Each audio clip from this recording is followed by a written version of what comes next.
Interconnected Pediatrics, the podcast that connects you with the evidence. How are you doing?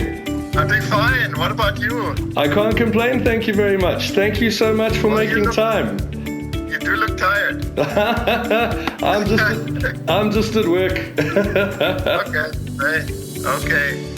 So go ahead. What do you want to know? The voices you hear there are myself, Mike Marinas, obviously sounding a bit tired by the sounds of things, and the other voice is that of Dr. Herbert Renz Polster. Now, he's one of the lead authors of the paper published in the Journal of Evolution, Medicine and Public Health that created a shift in my perspective regarding the possible reasoning behind this epidemic of plagiocephaly that we're currently seeing in our Western industrialized world. And the word epidemic is right because we're looking at about 1 in 6 children exhibiting some feature of either symmetrical or asymmetrical flattening of the skull within our communities. So we're going to be hearing more from the doc about his work in a sec. But first of all, let's get some background to why we had this conversation. So the paper we're talking about is called Deformational Plagiocephaly, the Case for an Evolutionary Mismatch, by, of course, Dr. Renz Polster and Professor Freya de Bock. Now, up until reading this particular piece of work, my thoughts on the matter were in line with most people that have read the plagiocephaly literature, and I'm sure they're in line with yours as well. And that's that the development of plagiocephaly and even brachycephaly have to do with external pressures being applied to the developing skull, and it involves certain risk factors which are borne out in research, such as being male, having limited neck rotation, preference in head position, being a firstborn child, having lower activity levels, and a child that lacks tummy time. Now, if you search the literature, in the first paragraph of the background section of most reviews and editorials and publications on the subject, reference is going to be made to the fact that the incidence of deformational plagiocephaly has shot up in the last 25 years. And this neatly coincides with the introduction of the Back to Sleep campaign, which was put out in Western countries and begun around 1992. Now, this is a campaign that saw medical science pushing to have kids sleep on their back because the data that was being accumulated at the time showed that supine sleep position markedly decreased the incidence of SIDS. So the abiding expert theory is that kids are now sleeping supine more often, which is a safe position, but this equals more flattened skulls because, of course, there's more gravitational force being placed on this still soft developing cranial structure. And on the surface, this makes sense, and the timing is rather plausible, although most literature will add that little caveat at the end that says this is the idea, however, the causality has not strictly been proven. Now, as good as this reasoning sounds, and as we'll hear from the doc in a second, he has 2 major issues with this theory. Now, the first one being the fact that his own systematic review that he was part of didn't bear these statistics out. And secondly, that in evolutionary terms, it just doesn't make sense that having a baby sleep in a safe position, like being supine, should result in an alteration of head shape that would affect this child's cuteness.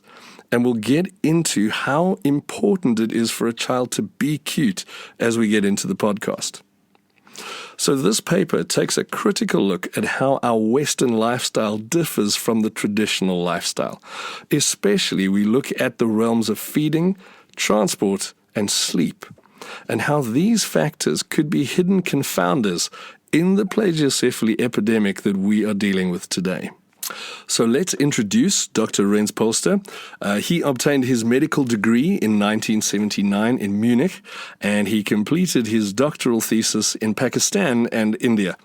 In 2002, he qualified as a pediatrician, and he's gone on to win research awards for work in the field of epidemiology of allergic diseases. In 2006, he became a research associate at Mannheim Institute of Public Health at the University of Heidelberg, with a main focus on health promotion in children. Yeah, well, see, my line of thinking, I'm a trained pediatrician, but my line of thinking is very much influenced by evolutionary theory, about which I have also published and written books. And I do think that infant development is calibrated against the challenges of evolutionary in the evolutionary context, which means, hey, kids need to sleep, and how do they sleep in an evolutionary context? Well, they sleep next to their moms, and they sleep typically most of the time on their backs, the typical so-called cuddle curl. So the child is ready to nurse. So it's situated supine near his or her mother. And now comes modern theory that says, oh, this is a risky position. Lying on your back may predispose you to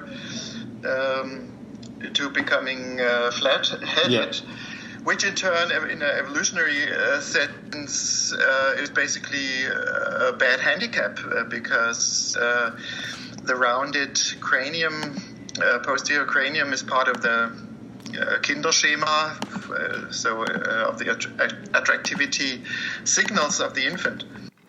I just want to stop here for a sec and give a bit of background on Kindchenschema. It's also known as baby schema. It's a pattern of appealing childlike attributes, and was named by the ethologist Konrad Lorenz in the 1940s. And it includes features like babies having large heads, large eyes, chubby cheeks, small nose, and a small mouth. So all of those factors that give it that cuteness.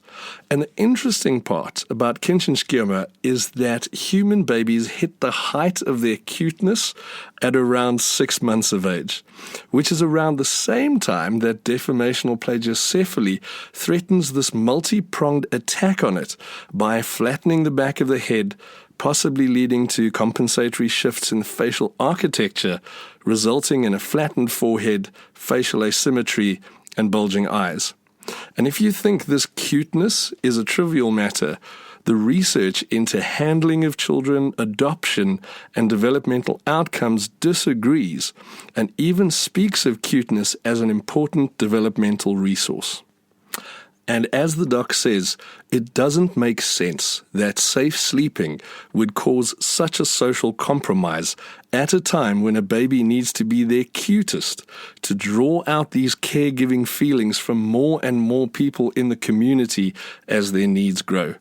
Surely a normal skull and facial architecture should be favored from an evolutionary perspective. So here we go. There we have a conundrum. And this was why we first decided to do a systematic review about risk factors or determinants of plagiocephaly. And this was interesting in a sense that we had our question was, what risk factors appear in the literature commonly, of course, but also which ones are disputed and which ones are not disputed. So in which percentage of paper do we find which indication for risk factors? And the interesting thing was that posterior supine sleep position only appeared in half of the papers as a significant independent risk factor. In the other half, it was none. Amazing, because that's where everything is, where the majority of the researchers will start their paper in saying, well, since 1992 or 1994, when Back to Sleep came out, that's when this whole epidemic of deformational plagiocephaly has come out. And I suppose on first look, it sounds right because, like you say in the paper, you've got these gravitational forces and you've got these soft skull bones. But if you look behind it, there's all this evolutionary. I love how you said almost like the baby skull is not ready for the industrialized world and what it has to offer. Yeah, that's the point. It's a typical biocultural mismatch situation. So the biology of the child, with its relatively soft, bony structures, especially in the cranium, it may not be adapted to a world where it faces constant or relatively long, constant pressures to a certain spot of the cranium. It may be adapted to a situation where pressure to the skull is either minimized or changes all the time. And if you look at the typical care environment for the infant from an evolutionary perspective, then in all domains you will see changing pressures to the cranium, starting with feeding. So in modern times we have a bottle. Yeah. So you can have a fixed position for the child, unchanging, whereas if you have take the situation of nursing, women have two breasts, so automatically there will always be a change in position. You cannot just have the child in always the same position. It naturally will just be switching side to side, and those pressures will be changing where the pressure is on the cranium. Exactly. And in the second big realm of baby care, which is baby transport, since human beings exist, they have transported their children because they had to work here. So we had a nomadic lifestyle, hunting and gathering. So women did move, and yes, they did carry their offspring. And also, if you carry your offspring in with babies not in a pram, well, they will always be facing different positions. You will have them on your hips, you will have them on your backs, you will have them here, you will have them there. You will take care of their social signals, so the child will indicate once I'm comfortable here, once I'm comfortable there. You will take the baby up, you will put it down, etc. So in the evolved way of baby transport, also the pressure to this ever unchanging spot is minimized. And I read something after I'd looked at your paper. I read something that was on. I think it was written on also a pediatrician's blog, and it had been sort of said on Facebook. But I really loved it because he talked about container babies as almost a syndrome going forward. That babies always seem in our industrialized world to be in containers of some sort. Yeah, true. That's. Comparing anthropologists that compare cultures, if they display videos from modern care environments to traditional cultures, they will exactly comment like this. Well, is that not the mother? Why does she not pick it up? Why does she not carry it? Why is the child in a cage? That's all those questions. But we have not yet touched on the third big realm of baby care, which is, of course, sleeping. Because what do infants do most of their time, at least in the first half year, most of what they do statistically is sleep. And that was our hypothesis from the start, that probably sleep is also one important influencing factor for the development of posterior plagiocephaly. In a different sense than postulated by other theorists that say, well, they sleep on their backs and that's it, and then they develop those flat spots. We see sleep, the social environment of the sleep, as the most important determinant. The social environment means, where do they sleep? With whom do they sleep? And the typical modern environment being they sleep alone in their own bed. Whereas the evolutionary arrangement that's still typical for most societies in the world. The typical arrangement would be the child sleeps with its nursing mother. And there is good work also from sleep lab research that show that it's a completely different kind of sleep that a baby will have when it sleeps in proximity to its mother as compared to if it sleeps alone. It starts with how many phases of active sleep will a baby have. So active sleep meaning there's more muscle tone, the child is near the surface of alertness. So this REM sleep where they have rapid eye movements, and this kind of sleep, babies in the proximity of their mothers have more proportions of active sleep. So they sleep lighter, they will wake up more often. So typically a nursing mother will report, my baby wakes up, not the desired sleeps through the night or whatever. No, every now and then they will nurse. They will take the opportunity to nurse. So their sleep architecture is different.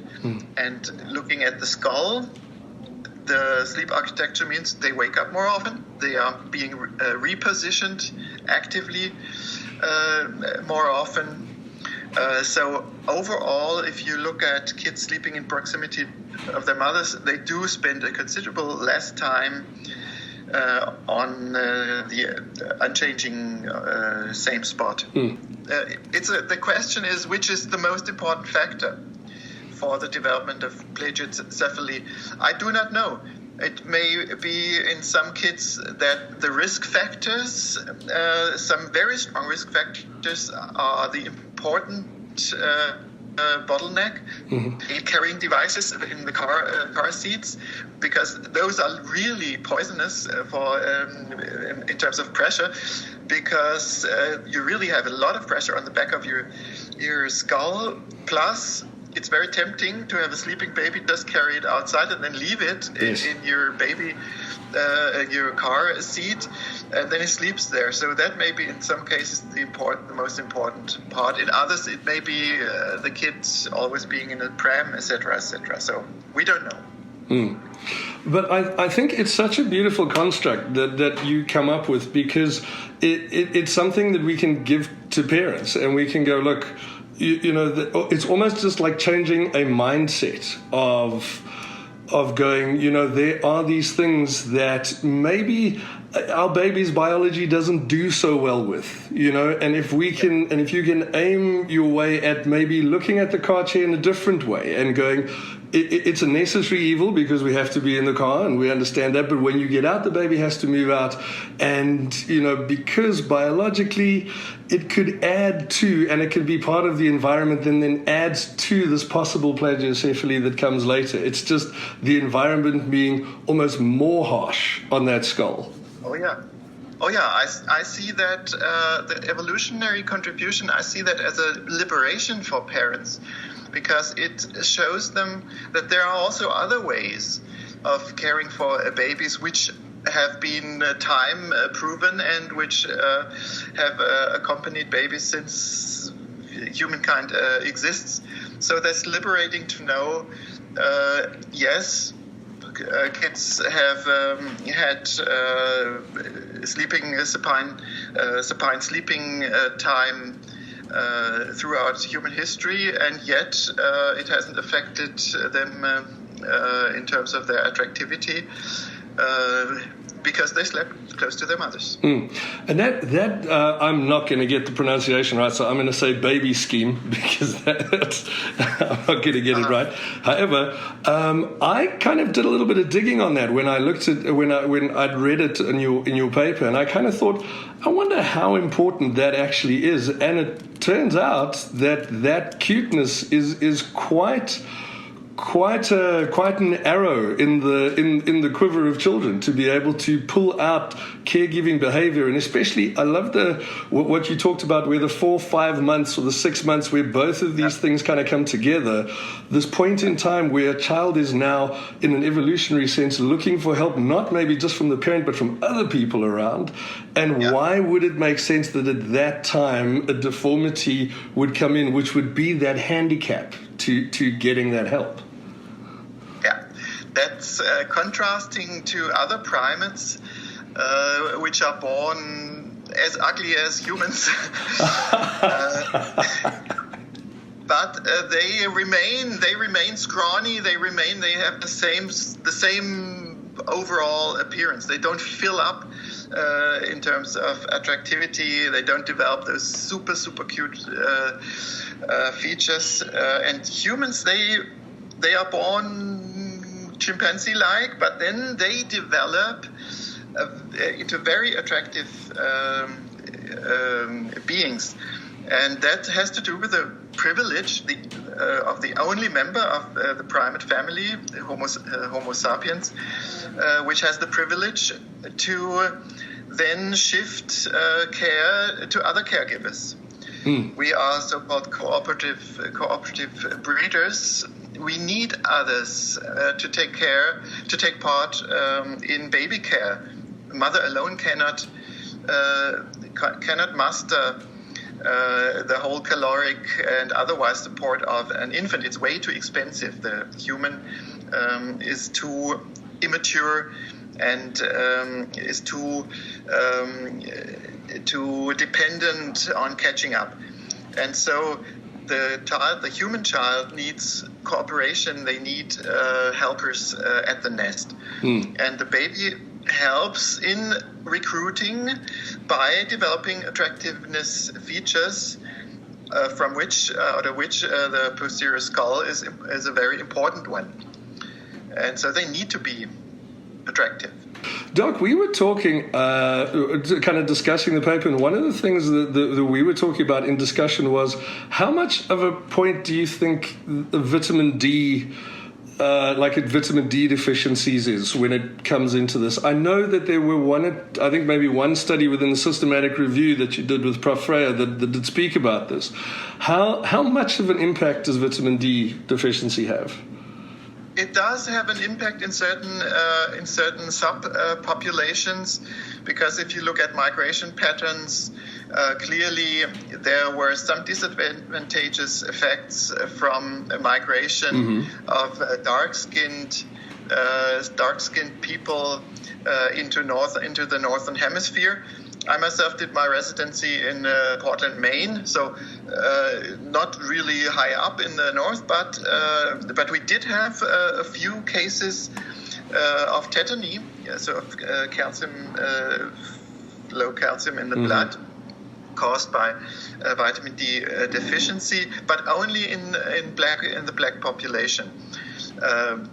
Other vulnerable populations are precarious social situations where kids stay inside all the time, so they don't play outside. But for fair-skinned people, the normal exposure of a normal active life, where they do take part in outside activities, should be sufficient, especially with our modern also supplementation of vitamin D, which for most middle class white infants, probably they would just do fine without the supplementation.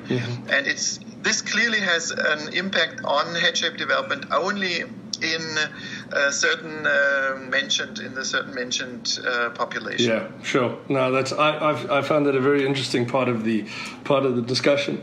Doc, where are you looking to go forward with the research here? Where does it move from here? What are we? What are you looking for to sort of solidify this alternate hypothesis that you've put forward? Yeah.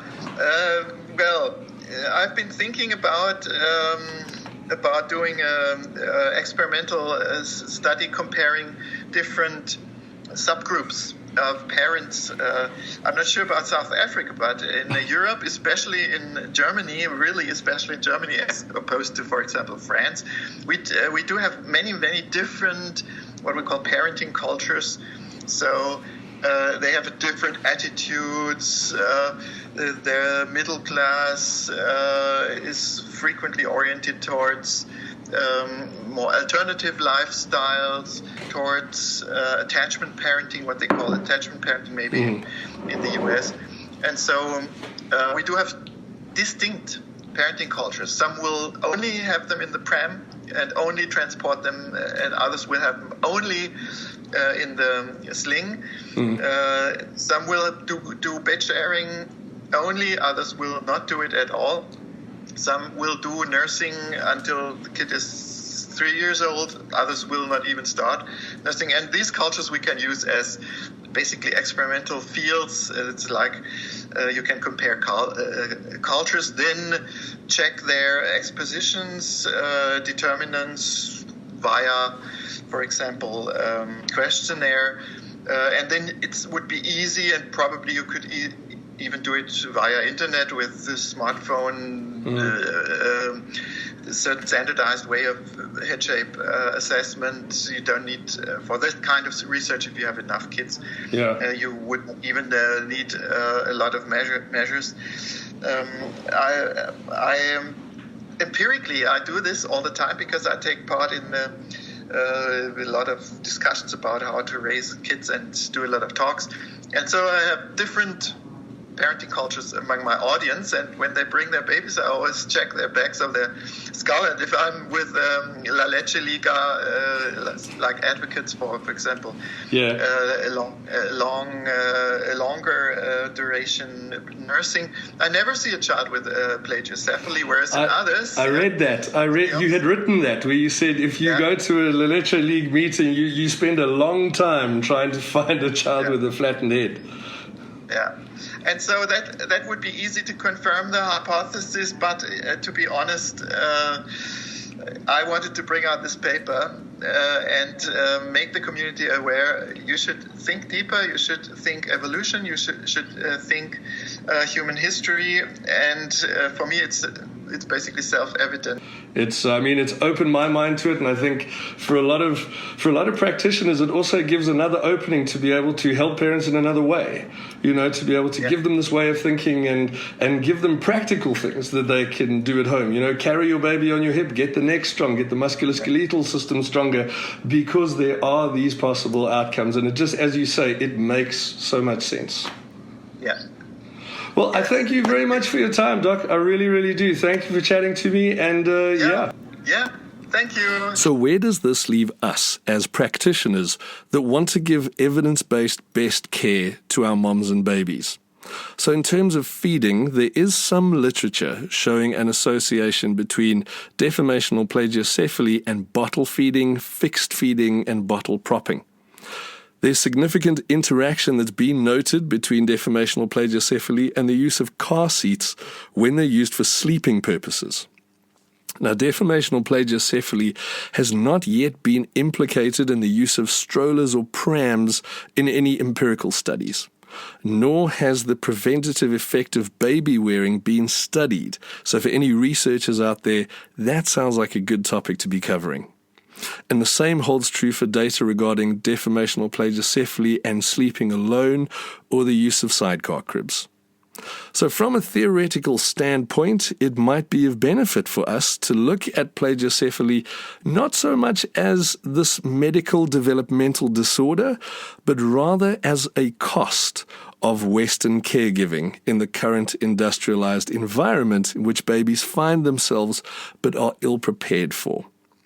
And maybe when it comes to these babies, we can have a look at how they're feeding. We can maybe have a look at how are they being transported and what is their sleep culture. So essentially, as practitioners, it is up to us to look for these biocultural mismatch situations that might be putting our babies at a disadvantage. Thank you very much for tuning in to this second podcast of Connected Pediatrics. We will be with you soon.